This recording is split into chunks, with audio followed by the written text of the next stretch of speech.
Hi, I'm Jim Lowe, and welcome to High Country Chronicles Knives and Gear. Today I'm going to be doing an on-trail review of the Nike Air Jordan 1 Element. If you're not a sneakerhead, you probably haven't heard of this shoe. It basically takes the Air Jordan design and silhouette, adds the sole from the latest Tom Sachs shoe, and creates a shoe that is trail ready. It's got a suede and nylon outer and a Gore-Tex inner lining. So I'm going to take it out. It's not as wet as I had hoped it would be today. I was hoping the trail would be a little sloppy, but we did get a little rain yesterday, so maybe we'll put that Gore-Tex to the test. You can see that it's a combination of suede and nylon. We've got a nylon upper and side panels, suede accents with this big bulky sole. It's got knobs all the way around. Is that a gimmick? I don't know. We'll take it out and we'll see. I would imagine that when it gets slippy and sloppy, hopefully those knobs will help out, but that is yet to be determined. It's got a nylon tongue, and then inside it's got this Gore-Tex liner that basically it's a Gore-Tex booty inside the shoe itself. Sizing wise, it seems to be pretty similar to their standard Air Jordan 1 OG sizing. I've got a 10.5 here and it feels fine. It may not feel fine though at the end of this hike, so we'll see. I wear a 10.5 Air Jordan 1 OG and 11.5 Nike SB Dunk, size 11 in the Terrac Higers and the Zagama 2s, and this 10.5 seems to fit me pretty well. So we'll see by the end of the hike whether, you know, I think I need a size bigger, a half size bigger.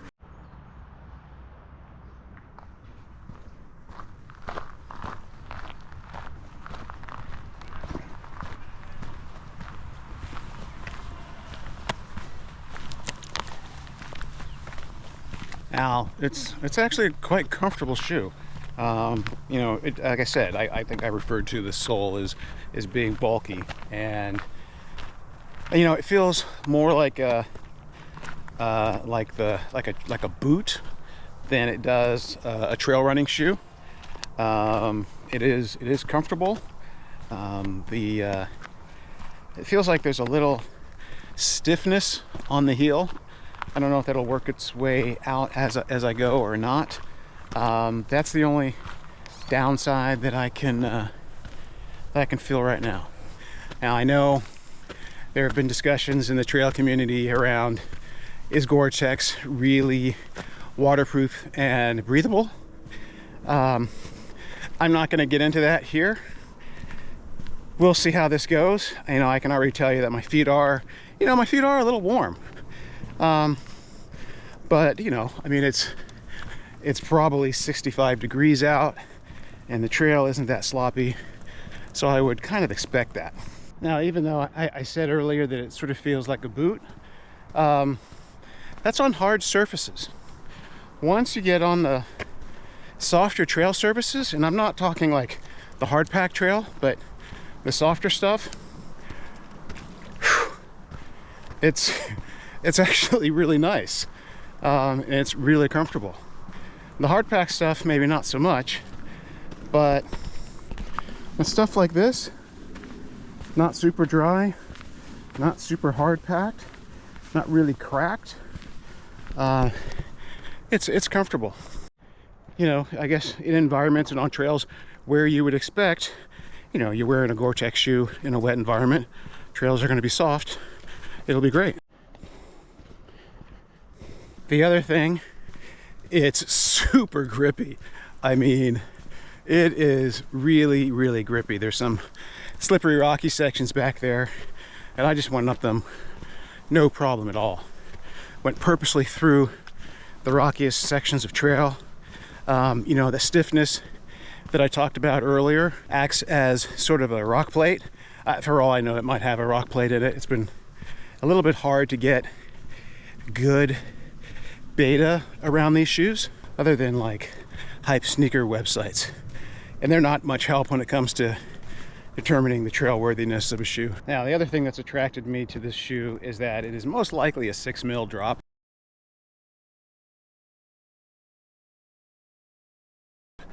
You know, I wear ultras. I wear Nike trail shoes. The ultras are typically 0 drop shoes. The trail shoes are typically 4 mil. And so, again, this shoe should be, because it's supposed to be built on the AJ1 platform, should be about 6.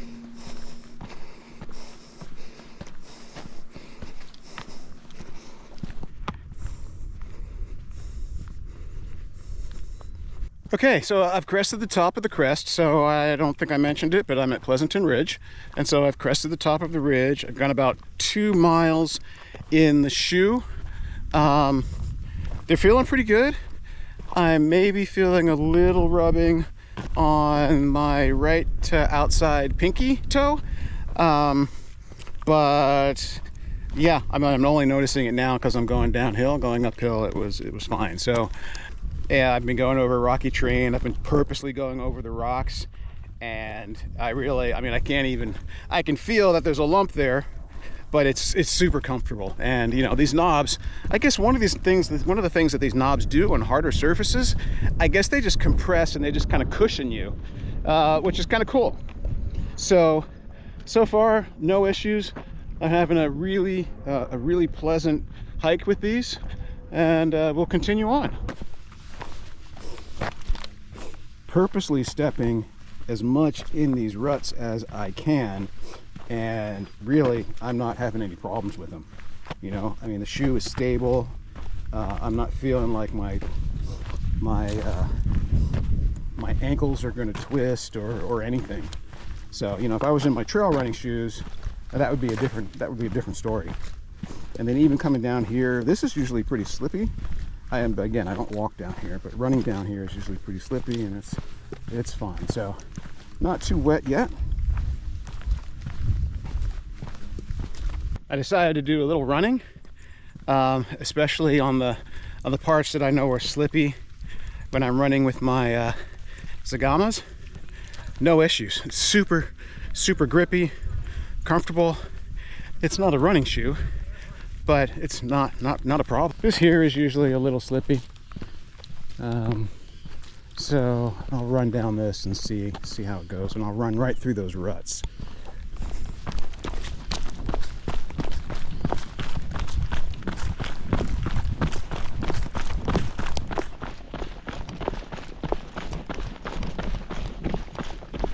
Yeah, a little wet. Yeah, a little wet. I can tell it would be a little slippy in my Terra Kygers or my Zagamas, but yeah, not an issue in these. Okay, first possible water crossing, and again, really not much going on here. Since I've been running in them, I am starting to feel a little chafing on the inside sock on my upper left ankle. I don't know if I would be feeling that if I hadn't run in them. Not anything that I would call bad. I mean, when I first got the Zagamas, I remember I had some really bad chafing with them, and then I did some adjustments, and it's not a problem. I mean, I've run, you know, 12 hours in them with no issues. Now, there's been some mention on the online reviews that you'll find around these shoes about the snug fit, and they are a little snug. They're snug around the ankle and the midfoot. I think the forefoot is fine to me. They are, of course, snug because you've got a Gore-Tex sock in your shoe, so that's going to make it a little bit snugger than, say, your normal Air Jordan 1. But this is a trail shoe, so is it snugger than you know, some of the other trail shoes that are out there? I don't think so. I mean, again, you got the Gore-Tex sock on, so you're feeling that snugness around your ankle, but you know, my toes, my forefoot are fine, and I don't think it's any snugger than any other outdoor shoe that I would wear. Is it a little bit snugger than the trail runners that I wear? Yeah, because different materials, right? I've got this suede, I've got a heavier kind of nylon, And so, yeah, I mean, the trail shoes are very sort of thin, soft, forgiving materials. Aha! Okay, we have a puddle. So let's do this. I'm gonna pull up my shoes a little bit and let's see how this goes.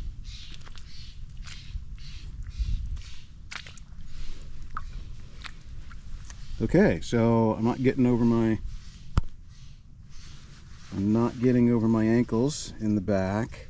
See if I can get over the laces a little bit. Not feeling any water. Okay, I just splashed my ankle. Okay, not getting anything in the back. Okay, I think that's about all I need to do. I am starting to feel that my feet have cooled down a little bit. Nothing that I would call wet though. They don't feel wet. They just feel cool.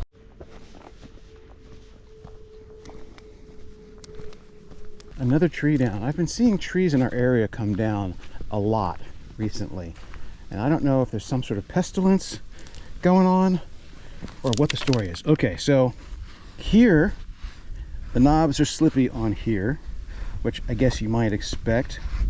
This is wet, and you can see it's slick, so they are sort of slippy on this.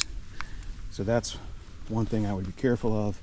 I would imagine that you've got a little bit more purchase, it's a little bit better, and on stuff like this, it's going to be fine. There's my first deer, pretty nice male. There are lots of deer in here. I've just stopped and done some readjusting. Mainly because that right pinky toe is chafing a little bit. I think that's more due to the seam in my sock than anything else. So I've readjusted. I've also confirmed that my sock isn't wet. So yeah, shoe is waterproof up to, I guess, about 1.5 inches at least, as long as I didn't go over the ankle cut. And we'll continue on.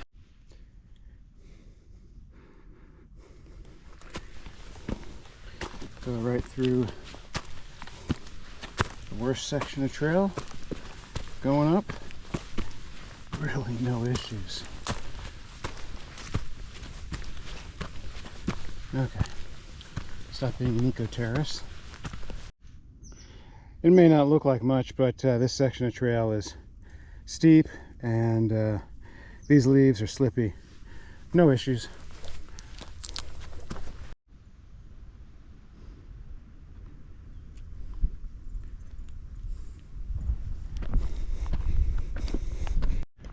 I'm really liking these shoes. You know, on the pavement in the house, they felt a little bulky, a little booty, but on the trail, they feel really nimble and agile. It's kind of cool. Now, I said earlier that my feet felt hot, but you know, as I've been hiking, they don't feel any hotter, sweatier than any of the rest of my body. So yeah, it's not like I'm getting a hot foot. It's not like I'm getting swamp foot or anything. So far it's been fine.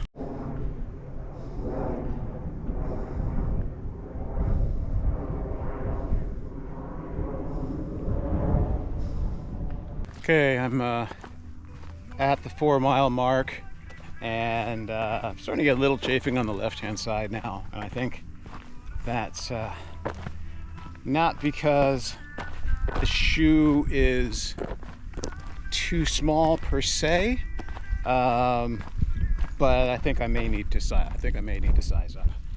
The problem with sizing up is, I mean, the shoe feels great, and I think maybe if you hiked 4 miles in a regular AJ1, I'd probably be getting the same chafing. And so that's what I mean by, I don't think it's the sizing. Because I mean, the shoe, again, it feels great. It's just I've got a little bit of chafing. So I may try, and I did buy that half size up, so I did buy an 11. I may try that. The problem with sizing up is that you can lose that dexterity because, you know, it kind of feels like you're wearing flippers. So we'll see. It's not terrible. It might be better with better socks, but it is noticeable. And frankly, most of my hiking and running shoes are thinner, softer materials, and you're just not going to get, you know, that kind of chafing with those materials. What tends to happen with me is I end up breaking through the pinky ends up breaking through those materials. So it's not like I don't get chafing with my other shoes. It's just I notice it less because the materials are more forgiving, and with this nylon and the leather or the suede, it's not so much. This is normally a little slippy downhill section, not having any problems.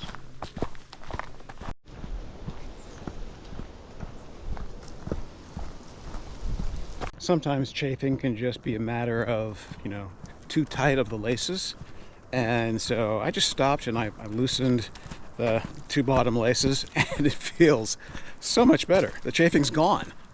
It's completely gone. My foot's sliding around a little bit, but it just feels so much better now. Okay, this is a pretty sandy, slippery downhill usually. Going through the gravel. I usually try to avoid the gravel because it is so slippery. Doing fine. I loosened the laces on my right shoe, and the rubbing is not so bad, but I think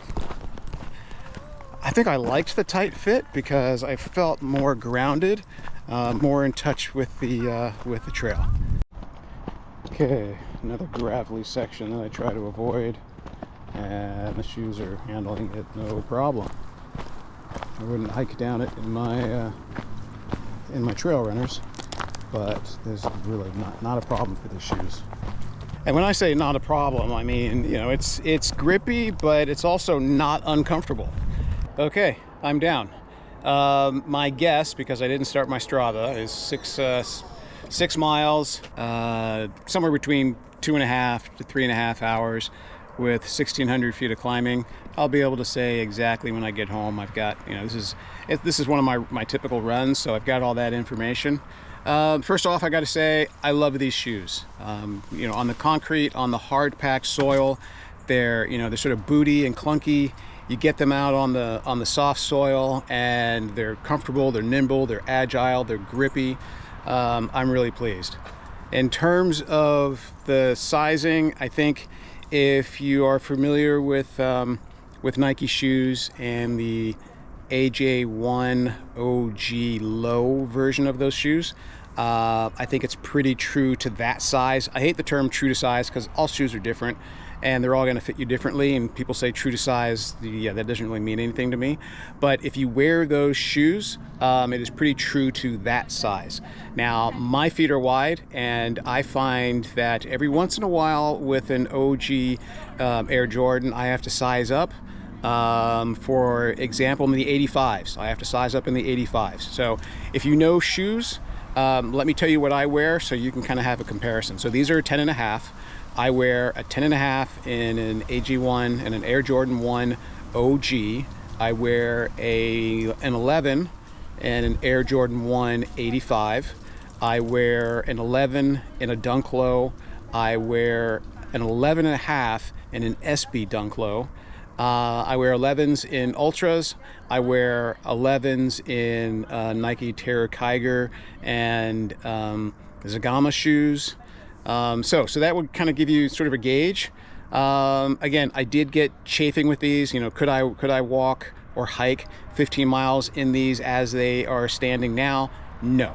I need to do some sort of adjustment, and that adjustment's either going to be loosening the laces, which I did, and that helped, or sizing up. I've got an 11 coming tomorrow, so I've got half a size coming tomorrow, which I'm going to try. One of the things that I dislike about sizing up, for example, I go up a full size in SB Dunks, and sometimes I feel like I'm wearing flippers. So I'll try the shoes tomorrow. We'll see how they fit. I kind of did like the snug feel. I did like the tighter feel of having the laces cinched around. So, you know, we'll see. Again, loosening the laces did help with the chafing, so I'll have to go out again with these with the laces loose, but I did lose some of that trail feel. My foot was kind of sliding around, so the solution may be to size up. I'll try the shoes tomorrow and I will let you know.